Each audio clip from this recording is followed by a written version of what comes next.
घर में मेहमानों का आना शुरू हो चुका था। बाहर बन रहे पकवानों की खुशबू पूरे घर में फैल चुकी थी। उस खुशबू के बीच सभी की हंसी ठिठोली की आवाजें अम्मा को उनके कमरे में सुनाई दे रही थी, पर उस हंसी ठिठोली में उनकी कोई दिलचस्पी नहीं थी। वह तो अपने कमरे में ही भली थी। उन्हें तो दिलचस्पी थी उन पकवानों में जिसे खाने को उनका जी ललचाने लगा था। आज बेटे बहू गौतम और अनीता की शादी की 8वीं सालगिरह थी। आखिर उनका बेटा कलेक्टर जो था, पार्टी भी छोटी मोटी नहीं होगी, तो कई मेहमानों को बुलाया गया था। या यूं भी कह सकते हैं कि उनके दोस्तों और बहू के मायके वालों को बुलाया गया था। अम्मा जी या उनके परिवार में किसी को कोई खास दिलचस्पी नहीं थी। वैसे भी बहू की हिदायत के अनुसार अम्मा जी को अपने कमरे में ही रहना था। पता नहीं बहू ने ये हिदायत भी क्यों दी। वैसे भी अम्मा अपने कमरे से बाहर आती कहाँ हैं, क्योंकि अगर वो जरा सा भी बाहर आ जाती हैं तो बहू को अच्छा नहीं लगता। उसे लगता है कि उनके बाहर आने मात्र से ही पूरा घर फैल जाता है।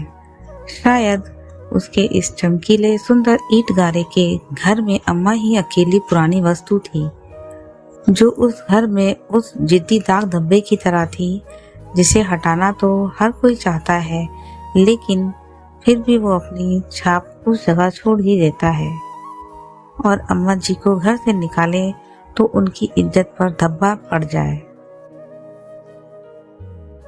लोग कहने ना लगे कि इतना बड़ा कलेक्टर अपनी माँ की देखभाल नहीं कर पाया, इसलिए मजबूरी में ही सही अम्मा जी को घर में रख रखा था, लेकिन बस उनके कमरे तक सीमित कर रखा था। तभी अचानक दरवाजा खुला और बहू अनीता अम्मा के कमरे में आई। उसके हाथ में कोई पैकेट था। अम्मा जी के बिस्तर पर उसे रखते हुए बोली, अम्मा जी, इसमें साड़ी है, पहन लेना। कहीं कोई भूले चुके मेहमान कमरे में आ गया तो आपकी साड़ी को देखकर हमारी इज्जत तार तार हो जाएगी। और ढंग से हाथ मुंह धोकर कंघी कर लेना। अगर कोई कमरे में आता है तो नमस्ते, हाँ और हूँ में ही जवाब देना। ज्यादा बोलने की भी जरूरत नहीं है। आप अनीता अपने धुन में बोले जा रही थी, पर अम्मा, उनका ध्यान अभी भी सिर्फ पकवानों की खुशबू पर ही था। तभी अनीता उनके कंधों पर हाथ रखकर उन्हें झकझोरते हुए बोली, अरे सुन रही है ना आप, मैं क्या कह रही हूँ? हाँ हाँ बहू, क्या बन रहा है आज? अम्मा ने अपनी जबान को होठों पर घुमाते हुए कहा। अनीता ने अपना माथा पीट लिया और फिर से बोलना शुरू किया, हे भगवान, जब देखो बस खाने की लगी रहती है। कुछ कहा मैंने, आपने वो सुना या नहीं? ढंग से तैयार हो जाना, बाहर आने की जरूरत नहीं है। कोई आए तो हाँ और हूँ में ही जवाब देना, इसके अलावा कुछ बोलने की जरूरत नहीं है। अनीता एक बार फिर अम्मा को उंगली दिखाकर समझाते हुए बोली। अम्मा ने हाँ में सिर हिला दिया और इतना ही कहा, बहू बहुत भूख लगी है, कुछ खाने को दे दे। सुबह सिर्फ एक कटोरी दलिया खाया था। अनीता ने उन्हें घूर कर देखा, जैसे पता नहीं अम्मा ने उनकी सारी संपत्ति मांग ली हो, और फिर कमरे से बाहर चली गई। थोड़ी देर बाद घर में काम करने वाली विमला बाई कमरे में आई और अम्मा को एक थाली देते हुए बोली, अम्मा अभी तो ये खा लो। अम्मा जी ने ललचाई नजरों से प्लेट में देखा तो एक रोटी, थोड़ी सी दाल और आलू की सूखी सब्जी रखी हुई थी। अम्मा ने उसकी तरफ आशा भरी नजरों से देखा तो विमला बाई बोली, अम्मा अभी तो पकवान बन रहे हैं ना, पूरी तरह से तैयार नहीं हुए, इसलिए मैं सुबह का ये बचा हुआ खाना लेकर आई हूँ, ताकि कुछ देर तो आपकी भूख शांत हो। अम्मा को भूख तो जोरों से लगी थी, इसीलिए थाली लेकर उस थाली पर ही टूट पड़ी। अम्मा को इस तरह खाना खाते देखकर विमला बाई की आंखों में भी आंसू आ गए। मन ही मन सोचने लगी, कोई कह सकता है ये कलेक्टर साहब की माँ है, वो कलेक्टर साहब जिनकी काफी इज्जत है और खूब पैसा कमा रहे हैं। उनके बेटे बहू को देखकर तो बाहर वाले भी इनकी किस्मत पर रश्क करते हैं, पर इनसे तो हमारी किस्मत लाख गुना अच्छी है। बेटा बहू मजदूरी करते हैं, मैं घरों में काम करती हूँ, लेकिन कम से कम रात का खाना एक साथ बैठकर तो खाते हैं। यहाँ तो बेटे को पता ही नहीं कि माँ के साथ क्या हो रहा है। सोचते सोचते विमला बाई फटाफट अम्मा के कमरे की सफाई करने लगी। वैसे अम्मा के कमरे में ज्यादा कोई सामान तो था नहीं, इसलिए फटाफट व्यवस्थित हो गया। पूरे कमरे को व्यवस्थित कर बाहर से 2 कुर्सियां लाकर अम्मा के कमरे में रख दी, ताकि कोई आए तो बैठने के लिए कुछ तो हो। तभी बाहर से अनीता की आवाज आई तो विमला बाई बाहर आ गई। इधर अम्मा ने फटाफट थाली साफ कर डाली, पर भला एक रोटी से क्या हो। भूख तो अभी भी जोरों से लग रही थी, पर बोलती किससे। मन मारकर थाली एक तरफ रख जैसे तैसे उठी और हाथ मुंह धोकर पैकेट में से साड़ी निकाली। साड़ी बिल्कुल नई थी, उस पर से टैग भी नहीं हटा था। पूरे 410 रुपए की साड़ी थी। उसे देखकर तो अम्मा खुश हो गई।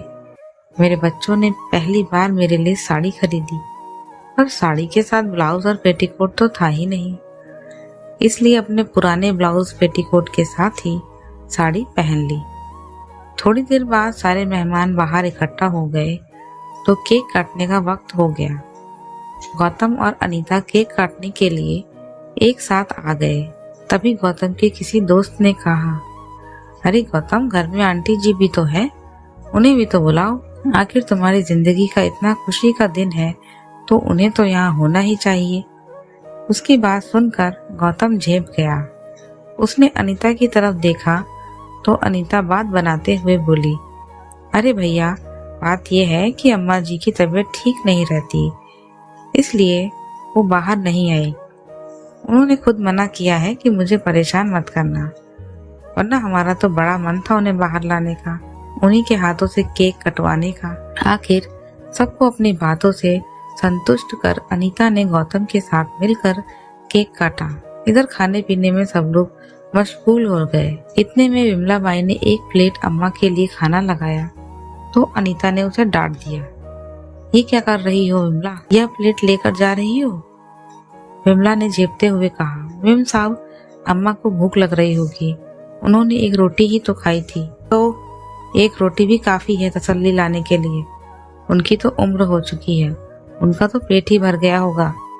ये प्लेट छोड़ और जाकर तेरा काम कर, अम्मा का मैं देख लूंगी। यहाँ मेहमान सिर पर खड़े हैं और तुझे अम्मा जी की पड़ी है, चल जा यहाँ से।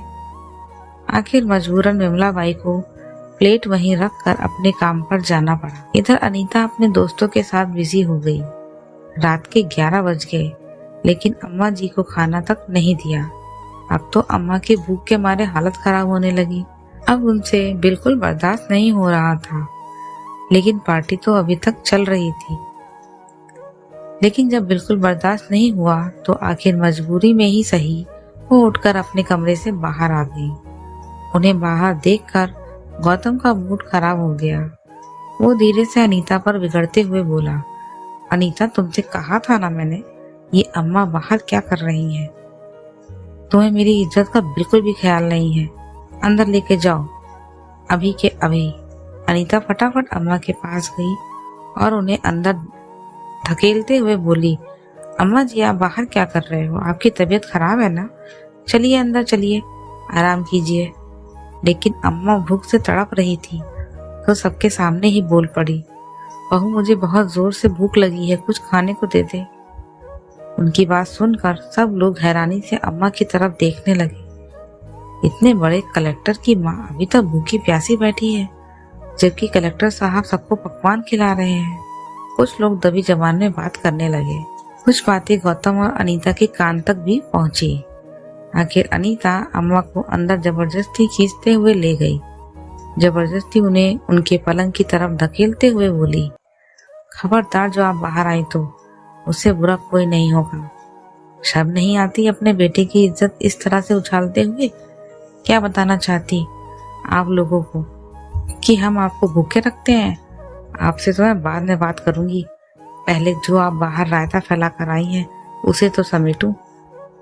कहकर अनीता बाहर आ गई और बाहर आकर सबके सामने ही विमला बाई को बोली, विमला बाई, जल्दी से अम्मा को एक प्लेट खाना लगा कर दे दो। अम्मा बिना जब से बूढ़ी हुई हैं तब से भूल जाती हैं, अभी शाम को ही उन्होंने खाना खाया था। अनीता ने बात को घुमाने की कोशिश की। विमला बाई फटाफट एक प्लेट लेकर खाना लगाकर अम्मा को देने गई तो देखा कि अम्मा रो रही थी। विमला बाई को देखते ही अम्मा बोली, देख विमला, बहू ने कितनी जोर से धक्का मारा है मुझे, मेरे हाथ में चोट लग गई। रोते रोते अम्मा ने अपनी चोट विमला को दिखाई, जिसमें से खून रिस रहा था। विमला अम्मा के पास बैठते हुए बोली, काहे बर्दाश्त करती हो अम्मा जी, भला आपके पास क्या कमी है, फिर आप बेटे बहू की मोहताज क्यों? जानती हूँ विमला, गांव में मेरे पास जमीन जायदाद सब कुछ है, चाहूँ तो आज अपने लिए नौकर रख सकती हूँ, लेकिन परिवार तो चाहिए ना, मैं अकेले क्या कर लूंगी। वहाँ की खेती बाड़ी से जो भी पैसा आता है वो सब भी तो बेटे बहू रख लेते हैं। ये दोनों अच्छे से जानते हैं कि इनके अलावा मेरा कोई भी नहीं है, तो आखिर मैं कहाँ जाऊंगी। इसलिए ये लोग मेरे साथ। कहते कहते अम्मा की रुलाई छूट गई। अम्मा, पति के बगैर बेटे को पढ़ाकर कलेक्टर बना सकती हो, अपने दमखम पर पूरी जमीन जायदाद संभाल सकती हो, और आप कह रहे हो कि आप क्या कर सकती हो। आपके इतने बुरे दिन तो नहीं आए कि आप रोटी के लिए मोहताज हो जाओ। अम्मा, भले ही एक रोटी खाओ, लेकिन स्वाभिमान की तो खाओ। इतने में बाहर से अनीता ने विमला बाई को आवाज लगाई तो विमला बाई फटाफट कमरे से बाहर चली गई। विमला बाई की बात का अम्मा पर बहुत गहरा असर हुआ। काफी देर तक आंखों में आंसू लिए वो खाने की प्लेट को देखती रही, लेकिन जोरों की भूख लगी होने के बावजूद भी उन्होंने उस प्लेट को छुआ तक नहीं। थोड़ी देर बाद विमला बाई प्लेट लेने कमरे में आई तो देखा कि खाना ऐसे की ऐसे ही रखा हुआ था। अम्मा बस छत की तरफ निहार रही थी। विमला बाई ने पूछा, क्या हुआ अम्मा, आपने खाना नहीं खाया? नहीं चाहिए मुझे ये तिरस्कार की रोटी, ले जा इसे वापस। विमला बाई ने अम्मा को मनाने की कोशिश की, लेकिन अम्मा ने खाना खाया तक नहीं। तब तक बाहर पार्टी भी खत्म हो चुकी थी। अनीता और गौतम भी कमरे में आ गए और आते ही अम्मा पर चिल्लाना शुरू कर दिया। क्या जरूरत थी आपको बाहर आने की? थोड़ा सा भी देर मेरी इज्जत का ख्याल नहीं था? आपको सब कुछ मुफ्त में मिल रहा है तो कद्र नहीं। एक खाने के पीछे इतना बवाल कर दिया। लोग दबी जबान में कैसी बातें बना रहे थे। अगर ऐसा ही चला तो आपको वापस गांव भेज देंगे, फिर रहना अकेले। इतने में अनीता की नजर खाने पर पड़ी। लो, जिस खाने के पीछे इतना हंगामा किया वो प्लेट तो ऐसे ही भरी पड़ी है। खाना है तो खाइए, नहीं तो भगवान का नाम जपिए। मुझसे नहीं उठाए जाते आपके नखरे। उसने गौतम की तरफ देखते हुए कहा, बस गौतम, बहुत हो चुका, मैं नहीं उठा सकती इनके नखरे, इनको वापस गांव भेज दो। ठीक है, मैं कल ही इन्हें गांव भेज देता हूँ, वहाँ अकेली रहेंगी तो अकल ठिकाने आ जाएगी। गौतम ने उसकी हाँ में हाँ मिलाते हुए कहा और दोनों कमरे के बाहर आ गए। गौतम ने दूसरे दिन ही अम्मा को गांव भेज दिया। गांव आने के बाद अम्मा ने सबसे पहले अपने वकील को बुलाकर अपनी सारी जमीन जायदाद से गौतम को बेदखल कर दिया। वसीयत के अनुसार उनके मरने के बाद सारी प्रॉपर्टी ट्रस्ट को चली जाएगी, वो ट्रस्ट जो बुजुर्गों और अनाथ बच्चों के लिए काम करती है। साथ ही अपने बड़े से घर का आधा हिस्सा उन्होंने बच्चों की शिक्षा के लिए दे दिया और आधे हिस्से में खुद रहने लगी। खेती बाड़ी के लिए नौकर आते ही थे, उनमें से एक को घर में काम करने के लिए रख लिया। अब अम्मा स्वाभिमान और सुकून की रोटी खाती थी। साथ ही इस बार खेती बाड़ी से होने वाली इनकम को गौतम के पास ना भेजकर उन्होंने अपने पास ही रख लिया। जब पैसा गौतम के अकाउंट में नहीं गया तो गौतम और अनीता दोनों ही गांव आ गए। आते ही देखा कि घर के आधे हिस्से में बच्चे पढ़ाई कर रहे हैं, इसलिए वो घर के दूसरे हिस्से की तरफ गए जहां अम्मा रहती थी और आते ही अम्मा से बोले, अम्मा, ये घर में बच्चे पढ़ाई कैसे कर रहे हैं? और इस बार क्या खेतों में कोई कमाई नहीं हुई जो पैसा अकाउंट में नहीं डाला? उनकी बात सुनकर अम्मा ने कहा, घर का आधा हिस्सा मैंने बच्चों की शिक्षा के लिए दे दिया है, और रही बात कमाई की, तो हुई थी कमाई पूरे 7 लाख रुपए की, वो मैंने अपने अकाउंट में रख लिए हैं। आप पैसों को क्या करेंगे अम्मा जी? और किससे पूछकर आपने घर का आधा हिस्सा बच्चों की शिक्षा के लिए दे दिया। अब की बार अनीता ने कहा, इसमें पूछना क्या है, संपत्ति मेरी थी तो मैंने अपने अनुसार इस्तेमाल कर ली। वैसे तुम लोग होते कौन हो मुझे यह सब कहने वाले? कैसी बात कर रही हो अम्मा, हम आपके बेटे बहू हैं, आपका भला बुरा अच्छे से जानते हैं, गौतम ने बिगड़ते हुए कहा। कौन से बेटे बहू? वो जो रोटी तक के लिए अपनी माँ को तरसा देते हैं। देख बेटा, ऐसे बेटे बहू मुझे नहीं चाहिए। वैसे भी मैं तुम्हें प्रॉपर्टी से बेदखल कर चुकी हूँ, तो अब गांव में तुम्हारे लिए कुछ रखा भी नहीं है। अब तुम्हारा शहर भला, तुम्हारा घर भला, यहाँ आने की जरूरत नहीं है। अम्मा जी, आप ऐसे कैसे कर सकती हो? अम्मा की बात सुनकर अनीता चिल्लाते हुए बोली, मैंने तो प्रॉपर्टी से बेदखल किया है, कम से कम धक्का देकर किसी को चोटिल नहीं किया जैसे तुमने मेरे साथ किया था बहू। वैसे भी अब न इस प्रॉपर्टी में तुम्हारा कोई हिस्सा है और न ही मेरी जिंदगी में। रही बात मेरे मरने के बाद, तो मेरी चिता को अग्नि देने मत आना। गांव में कोई भी इंसान मेरी चिता को अग्नि दे देगा। कम से कम यहाँ के लोगों में इंसानियत जिंदा है। अम्मा जी के गुस्से भरे चेहरे को देखकर दोनों की हिम्मत नहीं हुई कुछ कहने की, इसलिए दोनों ही अपना समूह लेकर शहर के लिए रवाना हो गए। दोस्तों, उम्मीद करती हूँ आपको हमारी कहानी पसंद आई होगी। कहानी पसंद आई है तो वीडियो को लाइक करें, चैनल पर नए हैं तो चैनल को सब्सक्राइब करें और हाँ, नोटिफिकेशन बेल को जरूर दबाएं ताकि अगली अपडेट सबसे पहले आपको मिले। Thank you.